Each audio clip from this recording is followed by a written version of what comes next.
Hey everybody, welcome back. Yes, I made it home safely. The plane did not crash. We are perfectly fine. We're gonna be doing something. We're gonna skip an intro today because we have a not a lot, but a little bit to cover here.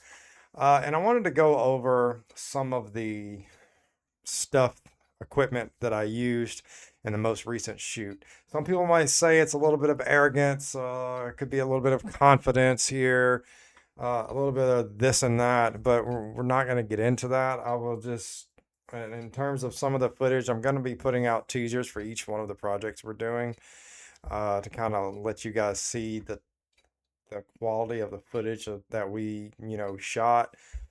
So I wanted to share the things that I learned from this shoot, and back in 2025 when we shot with the S52X. Um, just going to get straight into it. We used two Sony Alpha 1s, Mark 2s, the new ones. We used two of them. And before somebody sits there and says you went out and bought two of them, no, I rented them because renting was way cheaper than buying them. These cameras go for about close to 7 grand and 6,000 and some change, basically say. But I wanted to talk a little bit about some of the differences between the S52X and this one and why this shoot was a lot more successful than the last one. And a lot of it has to do with the sensor in the Sony cameras. And it's not just the A1. I witnessed this several years back when I shot with the A7S III. And the AI processor that they have in there is just completely next level of anything that I've had the opportunity to work with.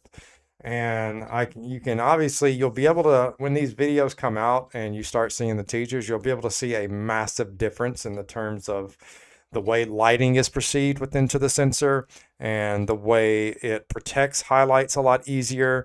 Because with the Lumix, if you want to protect your highlights, you can either expose for your highlights, which in theory is a very bad thing. Because if you expose for your brightest highlight, then you're going to be setting your ISO at the low base, which means the highlights are not going to be overexposed. They're not going to be blown out, but everything else in the scene is going to be really dark. That's really not what you want to do. You don't want to expose for your highlights because when you do that, you kind of underexpose everything else and your shadows are completely gone because everything's already black. So you can't recover it. You can sit there and lift it all you want. I'm going to give you a prime example of what happens when you expose for your highlights. This is probably the best example you'll get here with this. Because I did this first night. The first night that I do a shoot is solely, it's just a throwaway night. And what I do with that night is I mess around with settings. I mess around with settings. What ISO do I feel comfortable using? What metering mode and all this stuff that goes on. But the first night, I decided to listen to other people. I shot at f2.8 because people were saying, hey, 2.8 is a prime lens's sweet spot. But if you have good lighting conditions, this could be true. This is very true. When I shot stuff for Magical Friendship Fair, I shot it at 2.8 because it was in the daytime. But at nighttime, you don't want to shoot at 2.8 because when you do that, it might be the lens's sweet spot. But in a low light scenario, you're not letting enough light get into the sensor. So this is what happens when you expose for your highlights. I thought I would just, show this to you guys. We look at this scene here in Italy that was shot the very first night. The one thing we can obviously tell is back here, everything is too dark. The darks back here are too dark. When I grade this, there's nothing I can do because the shadows, the entire scene is completely underexposed. Now, how do I know it's underexposed? We're going to take this and I want to show you a scene that is properly exposed. Let's go back here and let's just look at Japan. All right, and we'll look at this. See how this one, it is bright across the scene. There's lots of light. There's all of this stuff. Now, granted, there is a lamp behind me, but that lamp is not going to illuminate the entire scene. This is what happens when you balance your scene correctly between shadows and highlights. But if you expose for your highlights, you get a very, very underexposed scene, and it's very, very bad because your colors are washed out, and you can't use the footage. Let's be honest, you can't use it. So why do I bring this up? Is because the A1 does something a lot differently with that in terms of that, and that is the highlight metering mode, which is what I used. The highlight metering mode, if you don't know what metering mode is it kind of adjust lighting a little bit, kind of like exposure compensation for depending on how many highlights are within the scene or something like that. But whatever it does, it helps you protect your highlights. The lenses I used were, I can't hold 3, so I'm going to pick up 2. These are the 85, I think that's the 85, the 85 1.4 Mark II, and this is the 50 1.4. And I have over here a 14 1.8. They're all primes. I don't use zoom lenses, never have, probably never will. I use zoom lenses for one purpose and one purpose only. And I go out and I will use a zoom lens to get and frame up a shot that I'm going to include, an angle I'm going to include in the video. And when I get to the right focal length that I want to be in my shot, that's the prime lens that I'm going to use. I use 14. I know 14 is very, very wide, but I used 14 for a very good reason. I used 14 because in 8K, I can also get 28.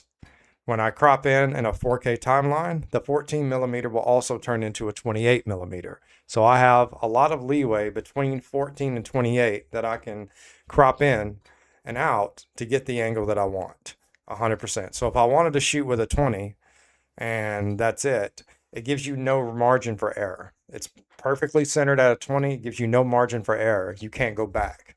So I could have done it with a 16 and I would have had 32 to play with. And that's perfectly fine too. But I liked the 14 because I always like to shoot wider than to shoot tighter. Because if you shoot wider, you can always come in tighter. But if you shoot tighter, you can't always go out. So you're kind of screwed there. So it's always better to shoot wider than it is to shoot tighter. Camera settings are, it is pretty straightforward, man. Like, and I can sit here and say that it's brain surgery, but it's not. And it's very easy.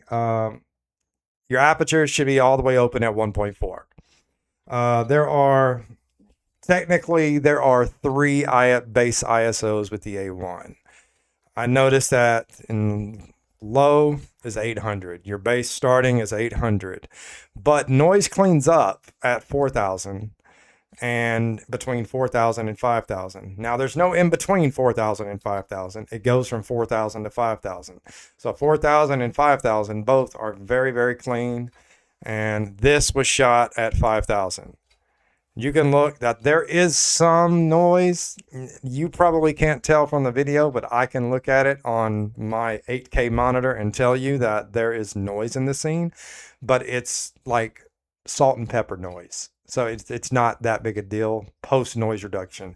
I don't use in-camera noise reduction. Never have, never will. I would rather do it in post because I have full control over how the noise is going to be perceived.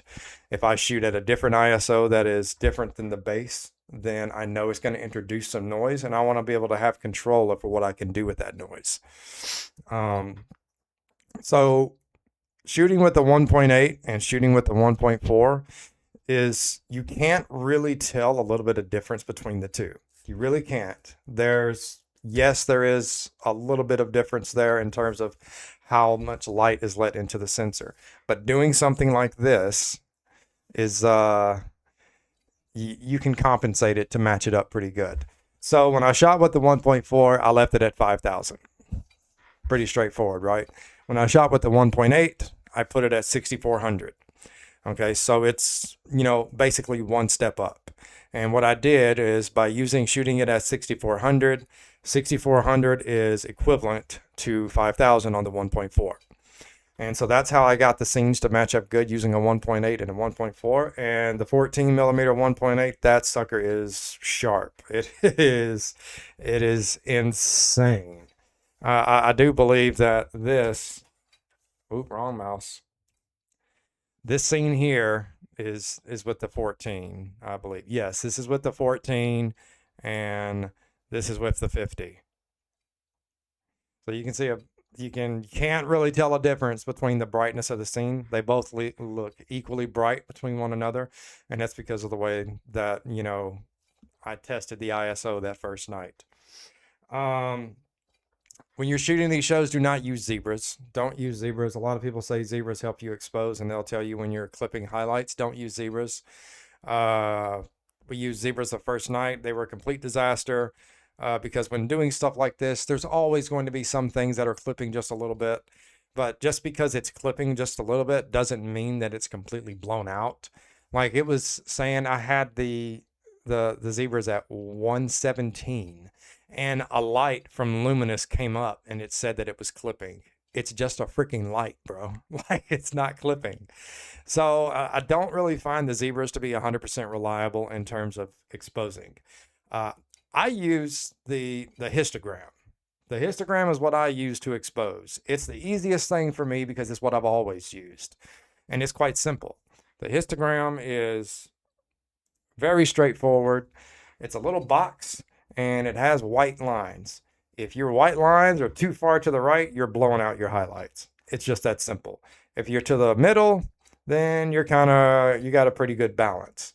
But when you're doing stuff like this, you don't want your highlights or anything in the middle. You kind of want your highlights a little bit to the left because when fireworks go off, you're going to see the histogram. If it's set correctly, it's going to go like this.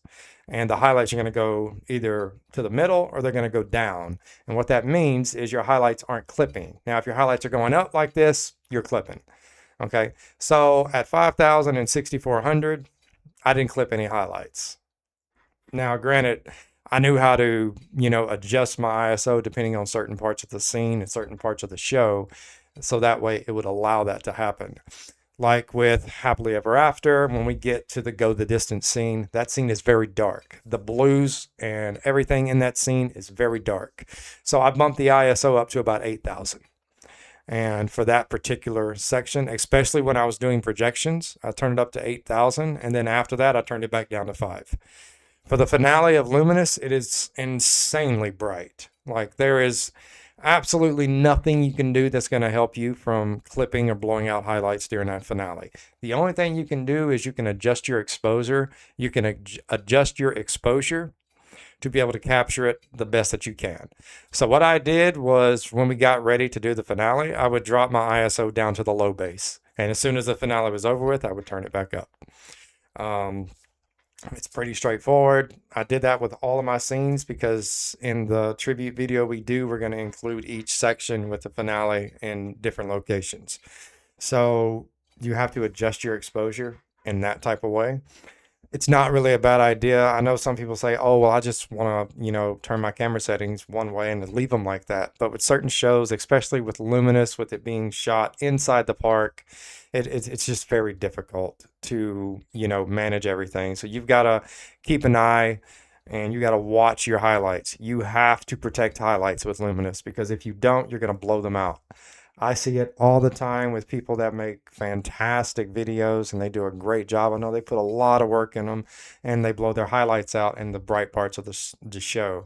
And some people in some videos, they really just don't care, because they're shooting it, they're enjoying it. They're not doing this type of stuff.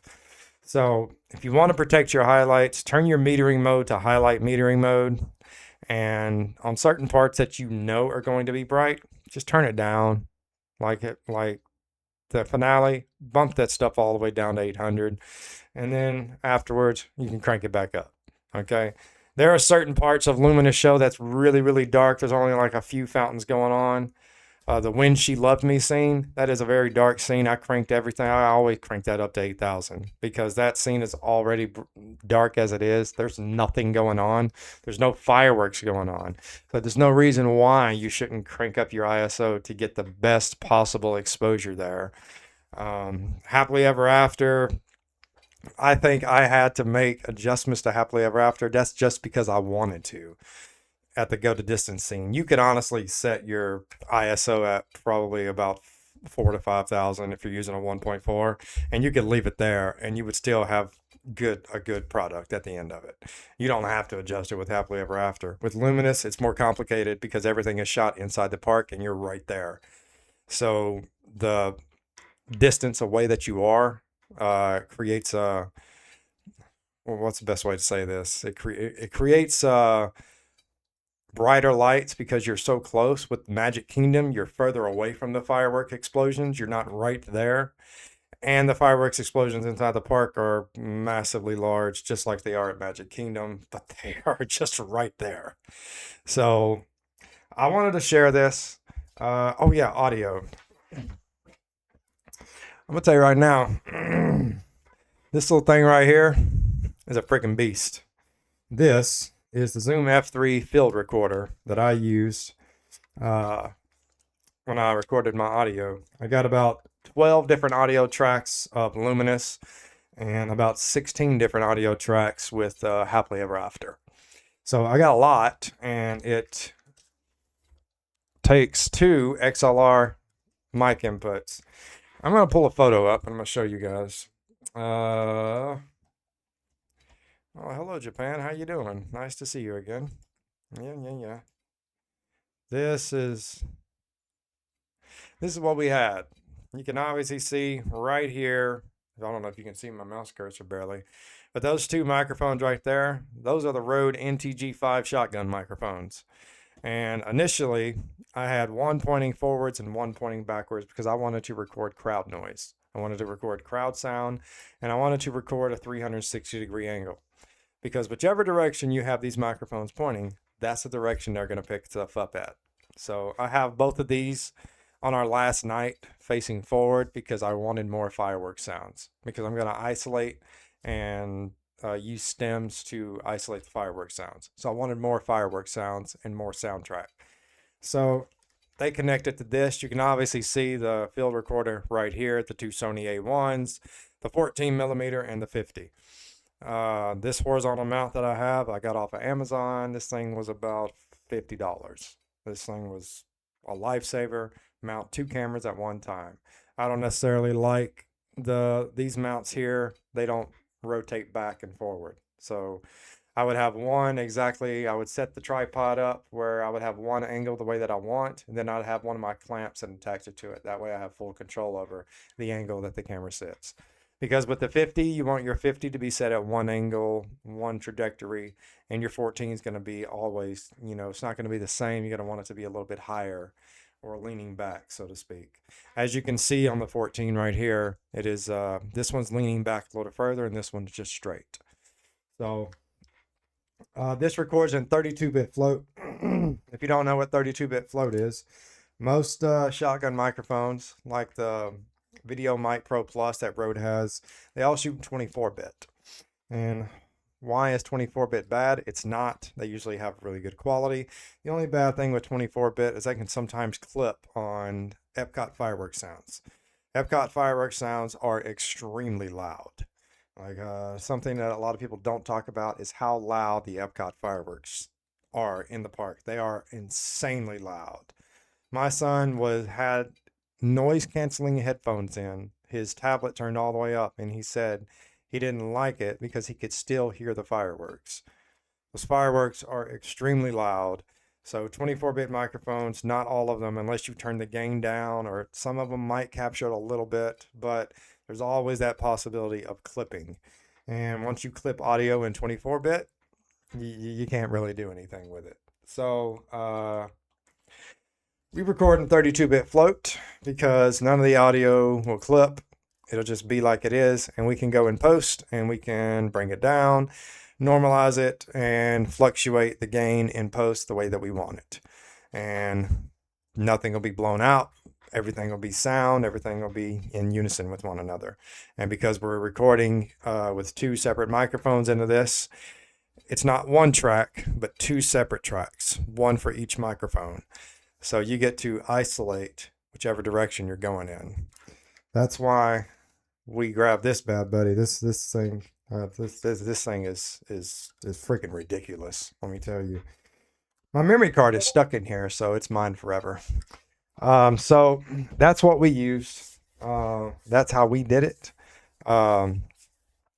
I did find that in color grading the Sony S-Log 3, I did find it a lot easier not to use Sony's LUT.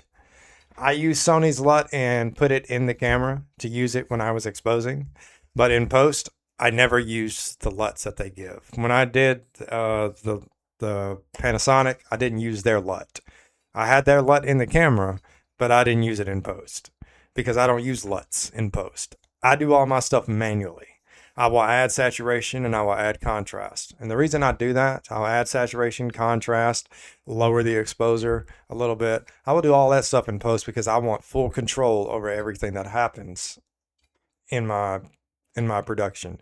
I want full control over it. So I'm not going to use a LUT. Instead, I'm going to add the saturation, add the level of contrast that I want, adjust the white balance the way that I see it. Because a lot of times you throw the LUT on there and you're like, this does not look like it did on the night that I shot it. And I don't know what it is, but I throw the S-Log 3 LUT on there and it underexposes everything and messes everything up. It crushes the dynamic range. And so that's why I was like, we're just not going to use it. We're just going to do it manually. And when we did it manually, it literally took about not even a minute to get it from S-Log 3 to Rec 709. All you do is add a little saturation, add a little contrast, lower your exposure a little bit. There you go. You're done. So it's literally that fast. We're going to be live streaming when we start producing. Our first show we're going to produce is Enchantment. And this has been a show that's kind of eluded. So we're going to post this first. We're going to start live streaming in a couple of days, and we're going to start producing Enchantment. We'll start with the soundtrack, and which is going to be a freaking doozy. So if there's any questions, don't forget to leave them in the comment sections. If you have any suggestions or any better ways to do this, also let me know in the comments. I'm always open to criticism to try to be better at stuff. I'm not a professional. I'm just doing this because I enjoy it and I love this stuff. So thank you guys for watching. See you in the next one. I'm out.